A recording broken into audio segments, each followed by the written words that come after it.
Elements है ना, element is called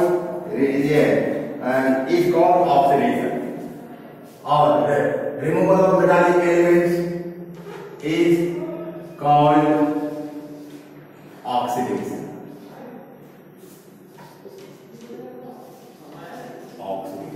यानी कि यहां क्या समझाया, the addition of non metallic element is called oxidation और या removal of metallic elements is called oxidation. दोनों स्थिति में क्या होगा है ना, आपको ये ऑक्सीडेशन कहा जाएगा, ये ऑक्सीडेशन हो गया है ना। इस बात को हम समझ रहे हैं, तो यहां ये समझिए ये ऑक्सीडेशन हो गया।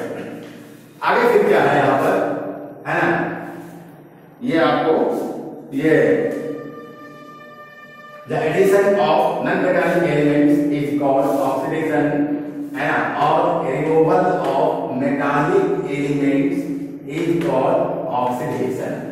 ठीक है, तो हो गया। दूसरा में क्या है कि हमारा क्या है, the addition of metallic element और removal of non metallic element क्या होता है, the addition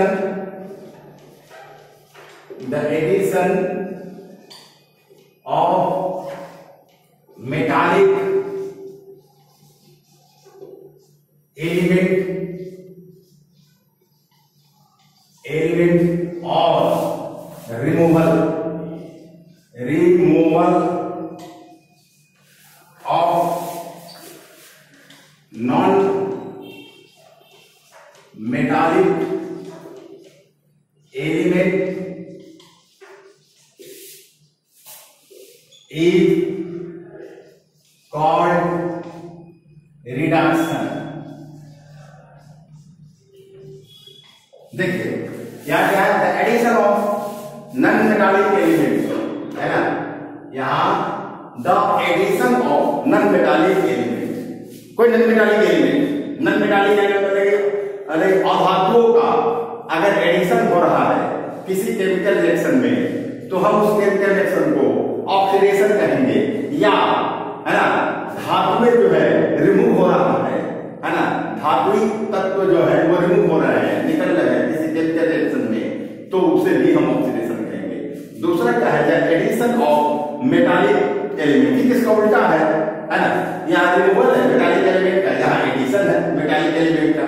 the addition of metallic element और रिमूवल ऑफ है ना नॉन मेटालिक एलिमेंट है ना इज कॉल्ड क्या है, रिडक्शन, उसको रिडक्शन कहेंगे।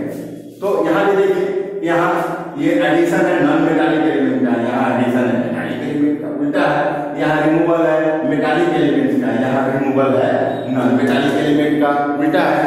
तो इस तरह से ये हो गया ऑक्सीडेशन का, ये डेफिनेशन हो गया रिडक्शन का डेफिनेशन है ना, किसका आधार पर, redox reaction in terms of metals and non metals के आधार पर है ना, और इसको यहाँ दिया।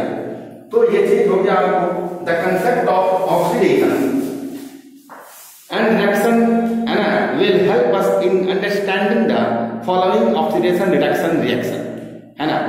कुछ ऐसे ऑक्सीडेशन रिएक्शन, कुछ ऐसे रिडॉक्स रिएक्शन है जिनको समझने में यह कंसेप्ट जो है हमें मदद करता है ना। इसका एग्जांपल अभी हम बताएंगे। यहाँ देखिए, please note that copper oxide, एक ये कंपाउंड है CuO, copper oxide is also known as copper second oxide. इसको कॉपर सेकेंड ऑक्साइड भी कहा जाता है, क्योंकि because the valency of copper in it is 2, दो वैलेंसी इसका कॉपर में है ना। द वैलेंसी है ना ऑफ कॉपर, कॉपर का वैलेंसी 2 है, इसलिए इसको कॉपर सेकेंड ऑक्साइड भी कहा जाता है, और सिंपली वी से कॉपर ऑक्साइड।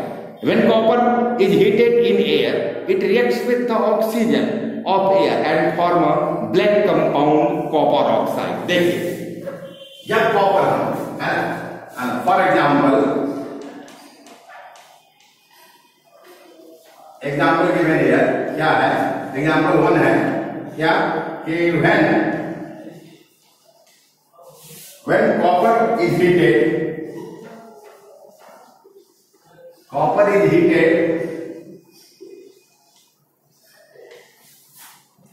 in air है ना, it reacts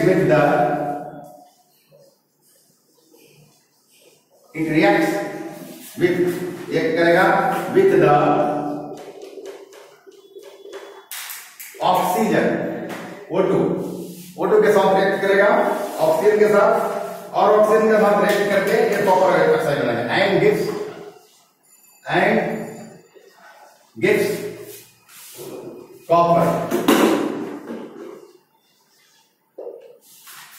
अब देखिए यहाँ केमिकल रिएक्शन आपको यहाँ है, व्हेन कॉपर इज हीटेड, और या यूं कहें कि ये कॉपर को जब हम गर्म करते हैं है ना ऑक्सीजन की उपस्थिति में, तो कॉपर ऑक्साइड मिलता है, और जब कॉपर ऑक्साइड को गर्म करेंगे तो क्या मिलेगा हमको, कॉपर मिलता है।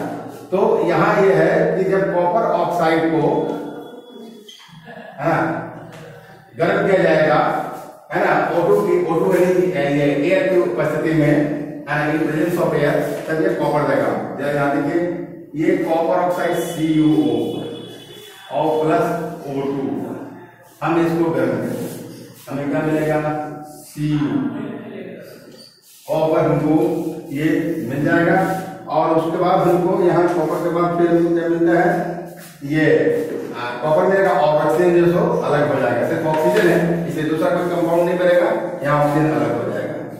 तो इसमें हम देख रहे हैं क्या कि यहाँ कॉपर ऑक्साइड जो है ये ऑक्सीजन क्या कर रहा है, दे रहा है ना, ऑक्सीजन निकल रहा है इसमें से, ऑक्सीजन निकला तब यहाँ पर कॉपर बना। तो इन दिस रिएक्शन हम क्या देखते हैं, इन this reaction copper is changing into copper oxide. Copper क्या चेंज हो रहा है, कॉपर ऑक्साइड में चेंज हो रहा है, कॉपर ऑक्साइड हीटेड। तो यहाँ जब कॉपर को हम हीट करते हैं, व्हेन कॉपर इज हीटेड है ना, तब कॉपर ऑक्साइड मिलता है ना, क्या मिलता है, when copper is heated in air it reacts with the O2 oxygen and gives copper oxide. The Cu को हीट किया ऑक्सीजन की उपस्थिति में, यहाँ हीट किए तो कॉपर मिला है ना, कॉपर ऑक्साइड मिला 2Cu, कॉपर ऑक्साइड मिला। तो कॉपर को हमने गर्म किया 2Cu को गर्म किया, ऑक्सीजन की उपस्थिति में हीट किया है ना, कॉपर ऑक्साइड मिला। इन this reaction copper is changing into copper oxide. This is the addition of oxygen. यहाँ oxygen add हो रहा है, but addition of oxygen known as oxidation. So copper is oxidized here. Copper oxidized हो रहा है to copper oxide. Now O2 is changing into CuO. O2 क्या change हो रहा है, CuO में चेंज हो रहा है ना। तो यहाँ पर क्या होगा कि O2 चेंज हो गया Cu में। This is the addition of copper. यहाँ कॉपर का एडिशन हुआ विच इज नोन एज, जो कॉपर मेटल है, और एडिशन ऑफ मेटल क्या होता है, रिडक्शन होता है। So in this reaction oxygen is reduced to copper oxide. Here oxygen is oxidising agent, जो रिड्यूस हो गया ऑक्सीजन वो ऑक्सीडाइजिंग एजेंट हो गया, whereas copper is reducing agent, जो ऑक्सीडाइज हो गया कॉपर वो रिड्यूसिंग एजेंट हो गया। ऑक्सीडाइज होता तो कॉपर ऑक्साइड बना, तो कॉपर रिड्यूसिंग एजेंट हो गया है ना, क्योंकि ऑक्सीडाइज हुआ और ऑक्सीजन तो रिड्यूस हो गया है ना, इसलिए ऑक्सीजन क्या हो गया, ये ऑक्सीडाइजिंग एजेंट हो गया। इसके लिए हम क्या करेंगे, 1 ग्राम कॉपर पाउडर लेते हैं किसी चाइना डिश में, और उसे रेड ब्राउन कलर का कॉपर पाउडर होता है, चाइना डिश में लेते हैं और उसको गर्म करते हैं, स्ट्रांगली बर्नर पर गर्म करते हैं and over a burner. A black substance is formed and this black substance is copper oxide. ये कॉपर ऑक्साइड है। We have just studied that when copper metal is heated in air, it gets oxidized to form copper oxide. This reaction can be reversed. इस reaction को उल्टा भी किया जा सकता है ना, by passing hydrogen gas है ना over heated copper oxide. जब heated copper oxide पर हाइड्रोजन गैस पास करेंगे है ना, तो हमें ब्लैक कॉपर मेटल मिलता है। Therefore, if hydrogen gas is passed over heated copper oxide, then the black copper ये black copper oxide is reduced. Black copper oxide क्या होगा, ये रिड्यूस हो जाएगा, इस पर हम हाइड्रोजन गैस पास करेंगे तो है ना। तो कैसा, तो if hydrogen gas is pass over heated copper oxide, इसको गर्म करते हुए इस पर हाइड्रोजन गैस पास करेंगे तो यह क्या होगा, ये आपको ये ब्लैक कॉपर ऑक्साइड जो है वो आपको ये हो जाएगा गेट ब्लैक कॉपर मेटल में निकल जाएगा, अलग हो जाएगा कॉपर मेटल इसमें से, और ऑक्सीजन अलग हो जाएगा, समझे। तो ऑक्सीजन क्या हो जाएगा, हाइड्रोजन पास कर रहे हैं तो ऑक्सीजन अलग होकर हाइड्रोजन के साथ मिलकर वाटर बना लेगा, और कॉपर ऑक्साइड में से ऑक्सीजन निकल गया, हाइड्रोजन के साथ मिलकर वाटर बना लिया, कॉपर क्लियर अलग हो जाएगा जो रेड ब्राउन कलर का होगा। Therefore, if hydrogen gas is passed over heated copper oxide, then the black copper oxide is reduced and red brown copper metal is obtained. So in this reaction, copper oxide is reduced to copper metal whereas hydrogen is oxidise to water. तो इसके लिए हम देखते हैं, ये copper oxide दिया, ये example 2 हो गया हमारा, कॉपर ऑक्साइड दिया CuO और प्लस का किया हाइड्रोजन गैस पास किया H2, ये हॉट हीटेड है ना। जब पास करेंगे तो क्या बनेगा हमारा Cu, कॉपर अलग हो गया, अब प्लस H2O मिल गया, वाटर मिल गया। तो यहां भी हम देखते हैं ये ऑक्सीडेशन रिएक्शन हो गया। यहाँ मैग्नीशियम का जो ऑक्सीडेशन होता है वो सिमिलर होता है द ऑक्सीडेशन ऑफ कॉपर के समान, about which we will discuss in second video. Here I have given 2 examples about the oxidation reduction reaction in terms of metals and non-metals, और दोनों का डेफिनेशन है ऑक्सीडेशन का oxidation का, इतना आप लोग समझेंगे। I think that this much is enough for today, and in next video I will discuss about the oxidation of magnesium. Okay, thank you.